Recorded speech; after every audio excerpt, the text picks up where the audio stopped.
조갑제 TV 시청자 여러분 안녕하십니까? 2022년 3월 3일 새벽 5시 12분입니다. 내일 그리고 모레 사전투표가 있습니다. 그런데 역시 정치는 생물이란 말이 실감이 갑니다. 윤석열 후보와 안철수 후보의 단일화가 안철수 후보의 사퇴 그리고 윤석열 후보 지지 선언으로 합의가 되었다는군요. 오늘 새벽에 두 사람이 만나서 극적 타결을 이루었다는 기사가 조선닷컴의 특종으로 보도되었습니다.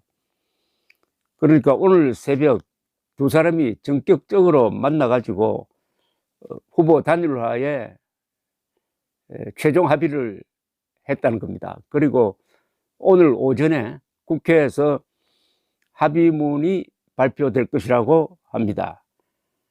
지난달 27일이죠. 지난 일요일입니다. 윤 후보가 단일화 협상 경과를 공개하면서 사실상 끝난 것 아니냐 이런 분석이 나왔는데, 그때 윤석열 후보가 나는 그래도 안철수 후보가 연락이 오면은 차를 돌려서라도 가서 만나겠다고 여지를 남겨 놓았습니다. 그런데 안철수 후보 쪽에서 먼저 만나자는 연락이 왔다는 겁니다.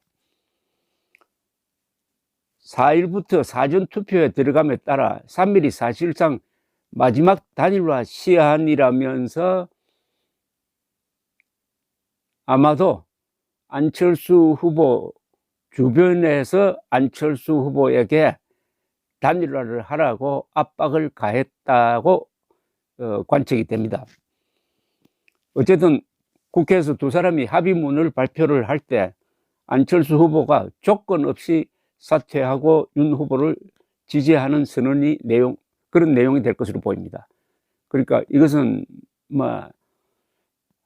단일화는 단일화인데 어떤 합의문 어떻게 한다, 뭐 자리 나누어 가진다, 뭐 이런 것을 발표하는 게 아니라 가치를 공유한다.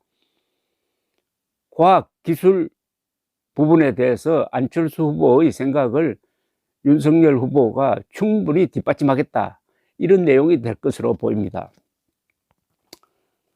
조선닷컴의 보도에 따르면 내막이 이렇게 됐답니다. 두 후보가 어제 밤 10시에 끝난 중앙선관위 주최 마지막 TV 토론을 마치고 오늘 새벽까지 서울 강남 모처에서 회동을 했다는 겁니다.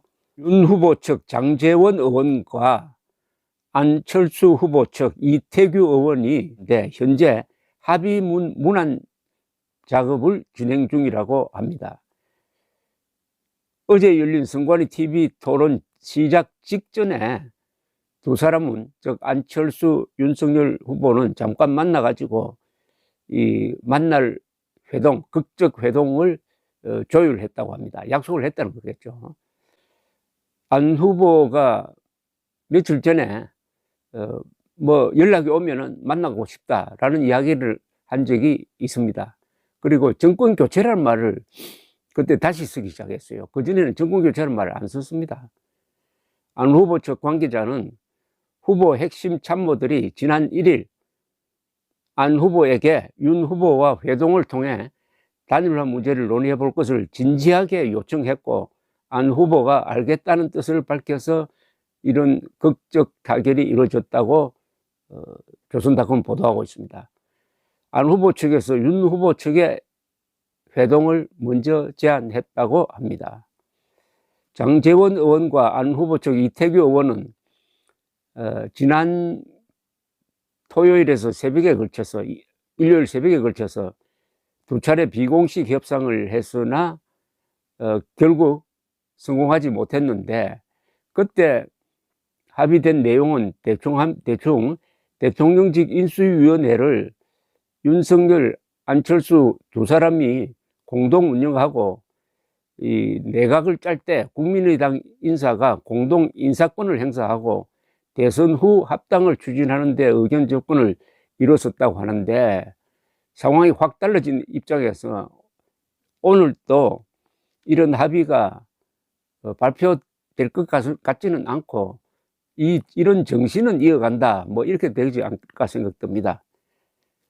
이런 합의를 공개했을 경우에 야합이라는 비판을 받을 거니까 아마 무조건 사퇴하고 다만 안철수 후보의 국정 운영에 대한 철학을 충분히 받아들이겠다, 같이 동맹을 하자, 이런 수준이 아닐까 생각이 됩니다. 그러면은 이제 오늘부터 두 사람이 유세를 같이 해야 되는 그런 상황입니다. 물론 한 일주일 정도의 시간이 있습니다. 선거운동 시간이 있습니다. 이게 그러면은 투표율에 또 득표율에 어떤 영향을 줄 것이냐. 현재까지 조사된 안철수 후보의 지지율은 6%, 8% 정도 됩니다. 그 표가 나눠지겠는데 아무래도 윤석열 후보 쪽으로 오는 표가 많을 것입니다. 다만 여기에 여권에서 야합이다 해가지고 강력하게 반발을 할 겁니다. 개인적으로는 안철수 후보를 버렸어야 된다고 생각합니다. 안철수 후보와의 단일화가 협상으로 이어지면 안 된다라고 생각했는데 이게 협상이 아니고 그냥 정격 회동, 선언 이런 식으로 되어버리니까 또 안철수 후보가 다가와서 단일화하겠다는 식으로 이게 이루어졌다고 하니까 뭐 반대할 수도 없다는 생각이 듭니다. 일종의 뭐 굽히고 들어온 거니까 굽히고 들어오는 사람을 또 박차할 수는 없잖아요. 또 여지를 남겨놓은 사람은 윤석열 후보입니다. 하여튼 윤석열 후보가 포용력은 참 큰 사람입니다. 자신을 그렇게 괴롭히던 이준석도 포용하고 자신을 그렇게 좀 무시하는 것 같았던 안철수 후보도 결국 포용하는 식의 단일화가 이루어진 셈입니다. 어제 토론회에서는 막판에 9회 말에 제가 그런 표현을 했습니다만은 9회 말에 어떻게 보면은 만루 홈런을 쳤습니다. 9회 말에 즉 토론 끝나기 한 10분 전에 주도권을 잡은 윤석열 후보가 전 국민은 아니겠지만은 하여튼 수천만의 국민들이 보는 앞에서 이재명 후보를 몰아세워 가지고 간단하게 요약하면은 대장동 주역이 감옥에 가야 할 사람이 어디에 여기 나와 가지고 대통령 후보가 되었느냐. 그러면 고맙다고 생각해야지 부끄러움 모르고 거짓말의 달인으로서 행세하는데 이런 사람이 대통령이 되면은 재앙이 된다. 나는 과거에 부패 수사를 한 그런 경험을 살려가지고 반드시 이 나라를 철진한 좌익 세력으로부터 바로 세우고 부정부패 척결하겠다. 아주 파워풀한 놀라운 극적 드라마를 보여주었습니다. 이걸 아마 안철수 후보도 지켜보고 그 힘에 압도된 것이 이런 타결을 이루는데 일조하지 않았느냐 하는 생각이 듭니다. 윤석열 후보가 정치인으로서 아주 성공적 변신을 한다는 그런 느낌을 받습니다. 자, 이렇게 해서 이제 내일, 모레 사전투표하고 3월 9일 윤석열 후보의 말대로 국민 승리의 날이 되기를 기원합니다. 감사합니다.